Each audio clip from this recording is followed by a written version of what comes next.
اس وقت ہمارے ساتھ سینئر صحافی شجیع اللہ فراست صاحب فون لائن پر موجود ہے. السلام علیکم. السلام علیکم فراست صاحب, آواز آ رہی ہے آپ کو؟ جی السلام علیکم. وعلیکم السلام.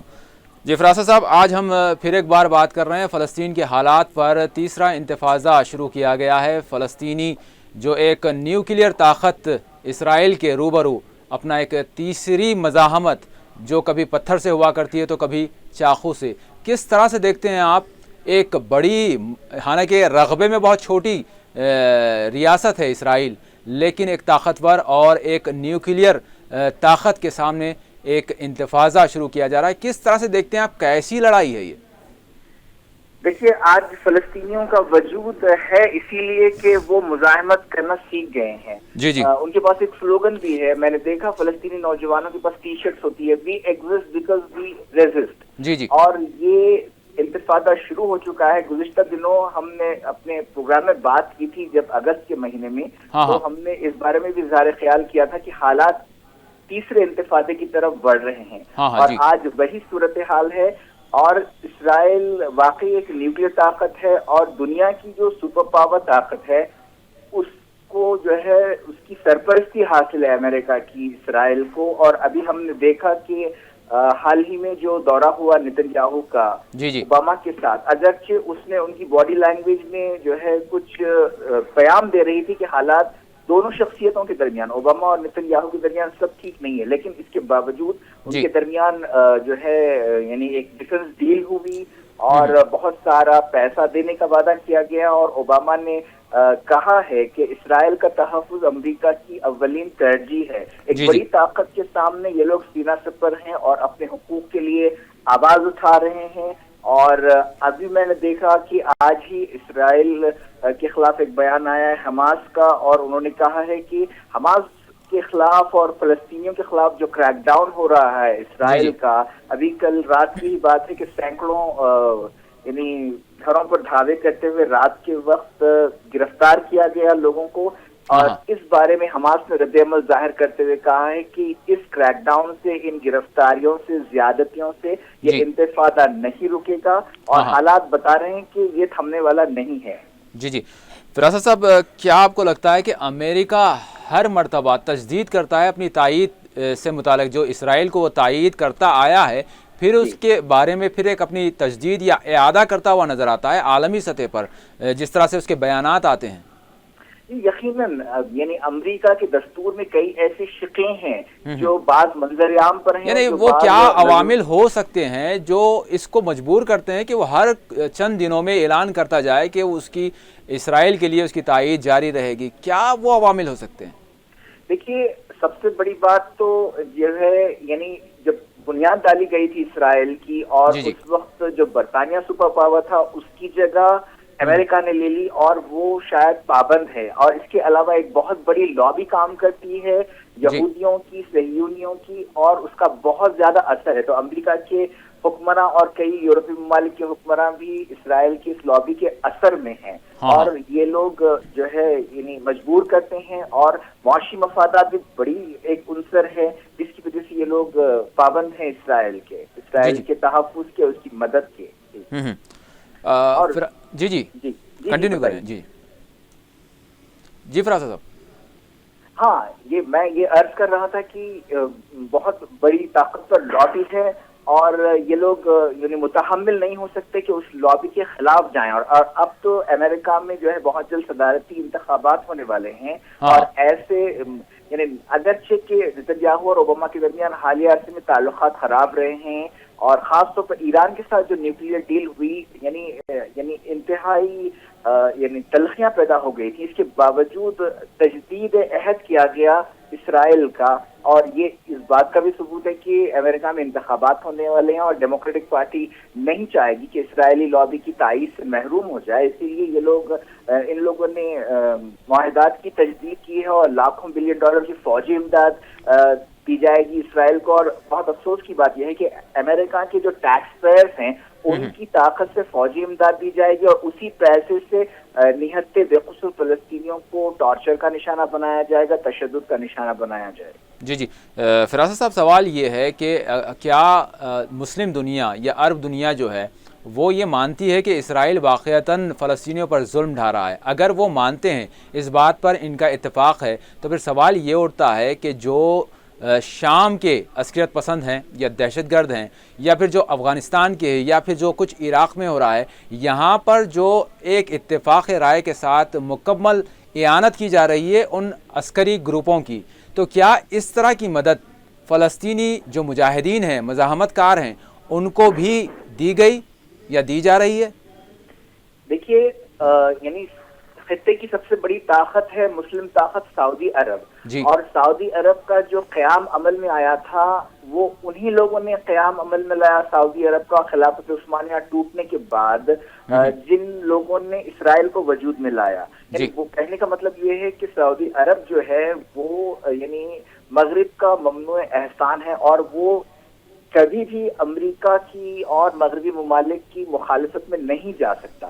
یہی وجہ ہے کہ وہ یعنی کبھی بھی سعودی عرب نے حماس کی یا فلسطینیوں کی کوئی عسکری مدد نہیں کی۔ تو میں نہیں سمجھتا کہ، اور جہاں تک جو دوسرے گروپوں کی تائید کی بات ہے، یہ لوگ ایک دوسرے کے ساتھ جو ہے اندیشوں میں مبتلا ہیں، ایک دوسرے کو شکی بنیاد یعنی شکی نظر سے دیکھتے ہیں، اور انہیں نقصان پہنچانے کے لیے اور اپنے مفادات کے تحفظ کے لیے گروپوں کی مدد کرتے رہے ہیں۔ لیکن یہ افسوس کی بات ہے کہ فلسطینیوں کی یعنی تہہ دل سے بڑی طاقتوں نے، مسلم طاقتوں نے، عرب طاقتوں نے مدد نہیں کی ہے، عسکری مدد قطعی نہیں کی گئی ہے۔ جی مالی مدد کے بڑے دعوے کیے جاتے ہیں۔ کہا جاتا ہے کہ جب بھی کوئی ایسے معاملات ہوتے ہیں تو بہت ساری تعداد میں فلسطینی دیگر عرب ممالک میں جو ہے بستے ہیں کیمپوں میں، اور بڑی بھاری مقدار میں ان کو جو ہے مالی امداد فراہم کی جاتی ہے۔ کیا مالی امداد واقعی کوئی معنی رکھتی ہے؟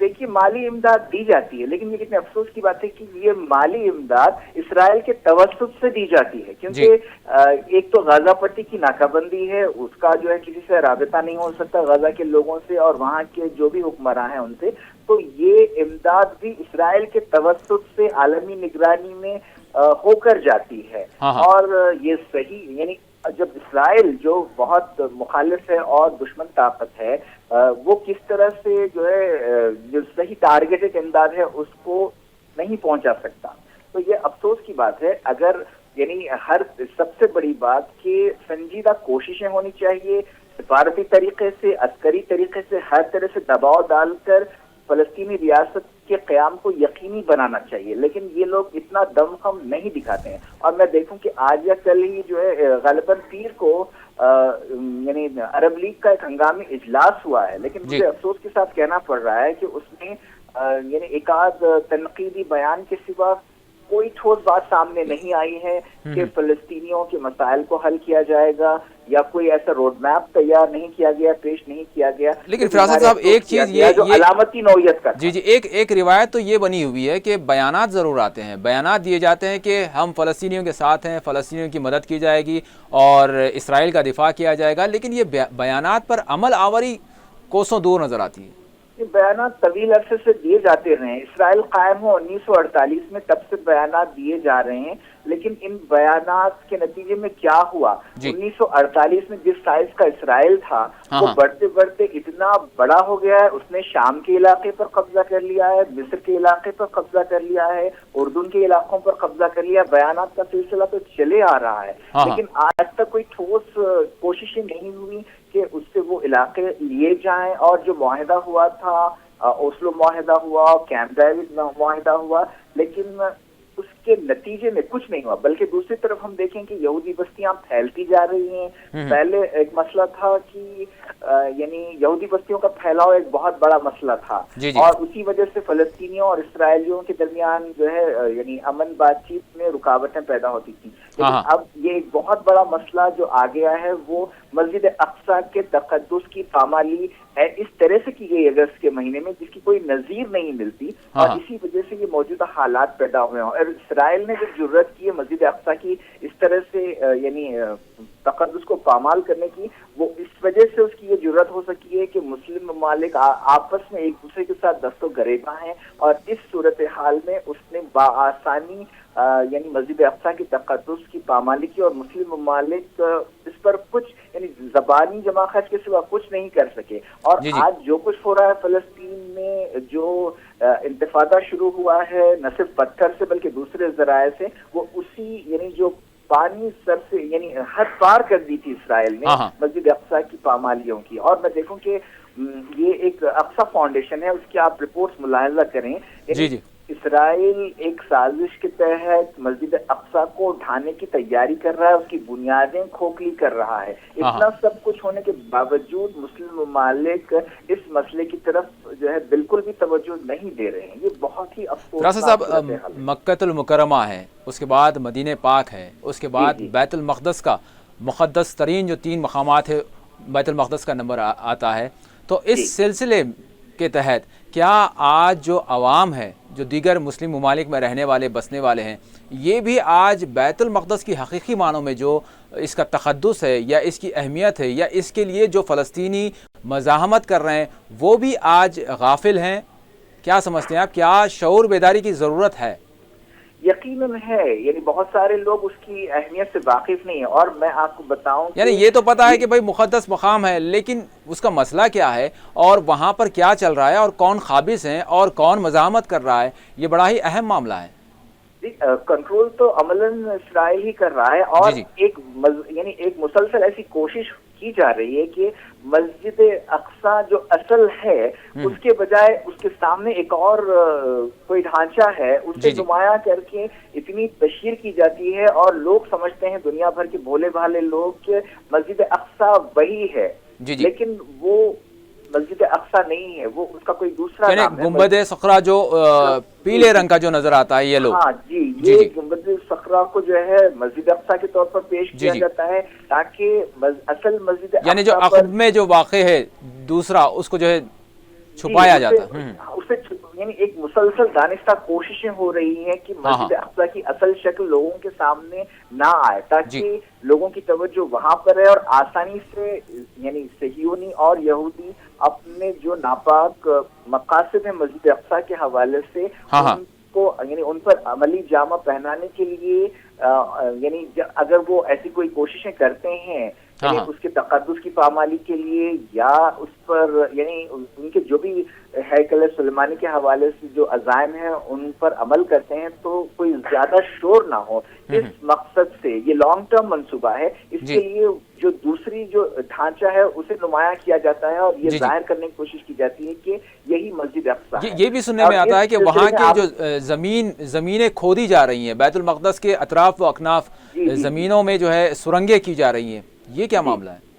یقیناً کی جا رہی ہے، آپ دیکھیں، آپ اقصیٰ فاؤنڈیشن کی رپورٹ دیکھیں، مسلسل یعنی کھودی جا رہی ہے، کھوکھلا کیا جا رہا ہے، اور ان کا دعویٰ ہے کہ وہاں پر ان کا ہیکل سلیمانی ہے جو ان کے عقیدے کے مطابق جو ہے وہاں پر دفن ہے، اور اسے بازیاب کرنے کے لیے ان کے لانگ ٹرم پلانز میں یہ شامل ہیں، اور یہ مسلسل لگے ہوئے ہیں، اور اسی وجہ سے یہ جو پے در پے کوششیں ہو رہی ہیں، یعنی مسجد اقصیٰ کی جو تشخص ہے وہاں کا القدس کا مجموعی طور پہ اسے یہودی رنگ دیا جا رہا ہے، اور یقیناً ان کے لانگ ٹرم منصوبے میں ہے کہ مسجد اقصیٰ کو ڈھایا جائے خدا نخواستہ، اور وہاں پر ان کے جو بھی مذہبی آثار ہیں، ان کے دعوے ہیں، یعنی اس کو بازیاب کرنے کی کوششیں کی جاتی رہی ہیں۔ اور اس سلسلے میں آپ نے درست کہا کہ ایک بڑے پیمانے پر عالمی سطح پر شعور پیدا کرنا چاہیے، علماء کو اس میں آگے آنا چاہیے، مسلم حکمرانوں کو آگے آنا چاہیے، اور عام مسلمانوں کو بھی آگے آنا چاہیے۔ اور میں آپ تمام سے درخواست کروں گا کہ اس حوالے سے اقصیٰ فاؤنڈیشن کی رپورٹ ضرور ملاحظہ کریں آپ۔ جی فراست صاحب، ایک چیز ہے، اردن کا جو وقف بورڈ ہے اس کے تحت بیت المقدس آتا ہے، تو اردن کا کیا کردار ہے اس میں؟ دیکھیے، یعنی خلافت عثمانیہ جب ختم ہوئی تھی پہلی عالمی جنگ، اور اس کے بعد جو اس وقت کی بڑی طاقت تھی برطانیہ جو ہے کئی مقامات پر قابض ہو گیا تھا وہاں پر، اور جن میں یہ فلسطین کا علاقہ وغیرہ بھی تھا، تو فلسطین کی زمین کا بھی وہ مختار کل بن گیا تھا۔ اور جب دوسری عالمی جنگ کے بعد جو بڑی طاقتیں تھیں ان میں وسائل اور دمخم باقی نہیں رہا تھا کہ وہ اپنی نو آبادیوں کو برقرار رکھ سکے. تو اس پس منظر میں جب جیسا کہ ہندوستان کو بھی اسی وقت آزادی ملی، دنیا کے بیشتر ممالک آزاد ہوئے، تو جب بڑی طاقتیں بشمول برطانیہ اپنی نو آبادیات کو چھوڑ کر جانے لگے تو انہوں نے کچھ یعنی حصے بکھرے کر دیے. خلافت عثمانیہ کی جو زمین تھی اس کے حصے بکھرے کر دیے اور یہ فلسطینی علاقہ اردن کے قبضے میں آیا تھا. تو اسی حوالے سے جو ہے یعنی اردن ایک اس وقت یعنی فلسطینی زمین کا مالک تھا اور اسی کے تحت یہ سلسلہ چلا آ رہا ہے. اور اردن کا جو بھی وقف بورڈ وغیرہ ہے اس کی نگرانی میں یعنی اس کی جو انتظامات تولیت میں رہا آج تک قائم ہے. جی اس کے تحت ہوتے ہیں. اور یعنی اردن یعنی 1967 تک بھی جو لیکن ہم یہ سمجھ سکتے ہیں کہ یہ جو معاملہ ہے ایک بس رسمی طور پر رہ گیا ہے، کاغذی طور پر رہ گیا ہے، لیکن حقیقی طور پر قبضہ تو انہی کا ہے اور یہ جیسے چاہے ویسے کرتے ہیں اسرائیلی. یقیناً میں آپ کو اس جانب توجہ دلانا چاہوں گا کہ 1967 تک بھی یعنی یہ جو علاقہ ہے القدس کا جسے یروشلم کہتے ہیں اور جہاں مسجد اقصی واقع ہے وہ اردن کے زیر نگین تھا، اردن کا تھا علاقہ. لیکن 67 کی جو چند دن کی جنگ ہوئی تھی اس میں اسرائیل نے یعنی بہت تیاری سے حصہ لیا تھا اور عرب ممالک تیار نہیں تھے جنگ کے لیے. پھر بھی جنگ ہوئی اور اس چند دن کی لڑائی میں اسرائیل نے جو بہت ہی چھوٹی سرزمین پر اس کی مملکت تھی اس نے اردن سے یہ القدس علاقہ حاصل کیا. غزہ جو تھا اس وقت فلسطین نہیں تھا بلکہ وہ مصر کی حکومت کا حصہ تھا اور مصر کا جو یعنی غزہ اس نے گولان پہاڑیوں کا علاقہ شام سے حاصل کیا 67 کی جنگ میں اور یہ القدس جو ہے اردن سے حاصل کیا اور غزہ جو ہے مصر سے حاصل کیا. جی فلسطینی اتھارٹی کے صدر محمود عباس نے السیسی سے مصری صدر سے ملاقات کی ہے اور کچھ نئی باتیں دیکھنے میں آئی ہیں. آپ یہ اس ملاقات کو کس طرح سے دیکھ رہے ہیں؟ دیکھیے محمود عباس کا کردار بھی اتنا مثالی نہیں رہا ہے. آپ نے سیسی کی مصر کے صدر کی بات کی. جی بالکل، مصر کے صدر سے جو ہے محمود عباس کی ملاقات ہوئی ہے. جی اس حوالے سے پوچھ رہا ہوں. یہ کوئی اہم بات یا مسئلے کی یکسوئی قسم پیش رفت کی نظر سے اسے میں نہیں دیکھ سکتا. اور یہ دونوں مشکوک کردار کے حامل ہیں. سیسی کا اقتدار بھی کیا ہے آپ دیکھتے ہیں کہ انہوں نے ایک منتخب اسلامی جمہوری تحریک اخوان المسلمون کے منتخب عوام کے ذریعے چنے گئے صدر کو ہٹا کر بغاوت کی اور اس کے بعد وہ قائم ہوئے. اور جب یعنی غزہ کی جو ناکہ بندی ہے، غزہ کی ایک سرحد ملتی ہے مصر سے، انہوں نے یعنی محمد مرسی کی جو اخوان کی حکومت تھی انہوں نے غزہ کی رفح کراسنگ کھولی تھی تاکہ فلسطینیوں کو سہولت ہو سکے. لیکن یہ سیسی کا جو دور شروع ہوا اس کے بعد غزہ کی سرحد بند کر دی گئی اور اب شاذ و نادر اسے کھولا جاتا ہے. تو یعنی سیسی بھی جو ہے یعنی اسرائیل کے ساتھ ان کے روابط ہیں اور جو ہے امریکہ کے ساتھ ان کے روابط ہیں اور فلسطینیوں کے تعلق سے ان کا ہمدردانہ موقف بالکل بھی نہیں ہے. اور محمود عباس کی جہاں تک بات ہے انہیں بھی چاہیے تھا کہ وہ کچھ دن پہلے ہم نے دیکھا کہ حماس کے وزیر اعظم نے اور ان کے وزیروں نے غزہ سے استعفیٰ دے دیا اور ایک متحدہ قومی حکومت بنانے کی سمت پیش رفت کی. لیکن یہ ہو کر بھی کئی دن ہو گئے ہیں لیکن کوئی ٹھوس پیش رفت فلسطینیوں میں اتحاد کی نہیں ہوئی ہے. اور یعنی مسلسل یہ الزامات لگتے رہے کہ محمود عباس کی فلسطینی اتھارٹی نے کئی جو حماس کے کارکن ہیں قائدین ہیں انہیں پکڑ کر اسرائیل کے حوالے کیا. تو میں سمجھتا ہوں کہ یہ بہت زیادہ سنجیدہ بھی نہیں ہے ان مسائل کی یکسوئی کے لیے اور عملاً بڑی طاقتوں کے اور اسرائیل کے ہاتھوں میں کھیل رہے ہیں یہ لوگ. فراست صاحب ترکی کی بات کروں گا. صدر طیب اردوغان جو ہے پھر سے وہاں پر برسر اقتدار آئے ہیں جبکہ امیدیں کم تھی. ترکی کے سیاسی حالات تبدیل ہو گئے تھے، وہاں پر ایک خوفناک بم دھماکہ بھی ہوا تھا اور حالات متغیر ہو گئے تھے، لیکن بہرکیف انہوں نے پھر ایک مرتبہ عوام کی ووٹ ان کو ملا اور وہ برسر اقتدار آ گئے. کیا صدر طیب اردوغان فلسطین کے معاملے میں اب اپنی آئندہ کی میعاد میں کچھ پیش رفت کر سکتے ہیں تاکہ وہاں پر حالات کچھ درست ہو سکیں؟ یہ طیب اردوغان کا رویہ یعنی بہتر رہا ہے. انہوں نے کئی یعنی مثبت کام کیے ہیں. مثال کے طور پر انہوں نے ترکی کو خود مختار بنانے میں اور ان کی معیشت کو مضبوط کرنے میں کافی اچھا کام کیا ہے. ان کے جو ترکی کی کرنسی لیرا ان کے دور میں مستحکم ہوئی ہے. یورپ کے ساتھ معاملات ہوئے ہیں اور خاص طور پر ان کی جو اہم بات یہ رہی ان کے یعنی دور صدارت میں کہ انہوں نے مسلم کاز کو بھی نہیں چھوڑا اور تقویت پہنچایا. آپ کو یاد ہوگا کہ غزہ کی ناکہ بندی توڑنے کے لیے قافلے روانہ کیے گئے تھے. غالباً 2010 کی بات ہے. روہنگیا مسلمانوں کے لیے انہوں نے کام کیا.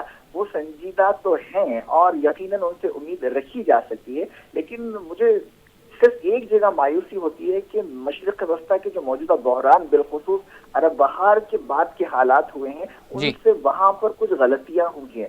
ورنہ یعنی ان کا جو رویہ تھا انہوں نے وہاں پر جو ترکی کی تاریخ رہی ہے یعنی ترکی کے جدید ترکی کے قیام کے بعد خلافت عثمانیہ کے بعد کے جو حالات تھے, مثال کے طور پر اسلامی تشخص کو ختم کرنے کی جو کوششیں ہوئی تھیں یعنی اس کو ختم کیا انہوں نے اور اسلامی تشخص کو بحال کرنے کے حوالے سے ان کی خدمات کافی رہی ہیں.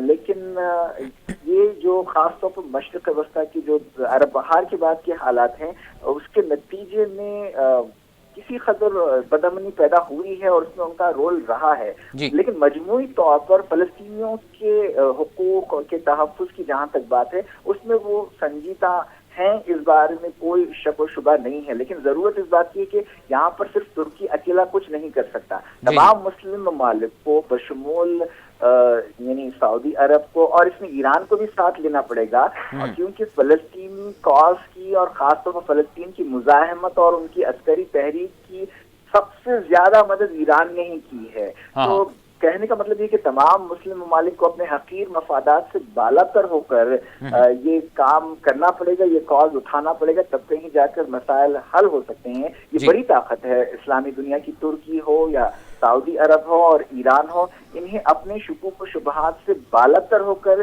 سنجیدگی سے کام کرنا چاہیے اور تب کہیں جا کر مسجد اقصیٰ کا مسئلہ حل ہو سکتا ہے, جو ہمارا دینی اور ملی فریضہ بھی ہے مسجد اقصیٰ کا تحفظ کرنا, کیونکہ جیسا کہ آپ نے فرمایا کہ یہ قبلہ اول ہے اور تیسرا مقدس ترین مقام ہے, یقیناً ہے. یہاں پر معراج واقع ہوئی تھی. تو بہرحال فلسطین کا بھی مسئلہ ہے. ایک لمبے عرصے سے یہ لوگ ایک ریاست کے بغیر رہ رہے ہیں. تو میں سمجھتا ہوں کہ جب تک کہ تمام ممالک متحد نہیں ہوں گے, سنجیدگی کا مظاہرہ نہیں کریں گے, مفادات سے بالا تر نہیں ہوں گے, کچھ ہو نہیں سکتا. تو اس سلسلے میں کوششیں ہونی چاہیے اور ترکی یقیناً ایک اس میں قائدانہ کردار ادا کر سکتا ہے.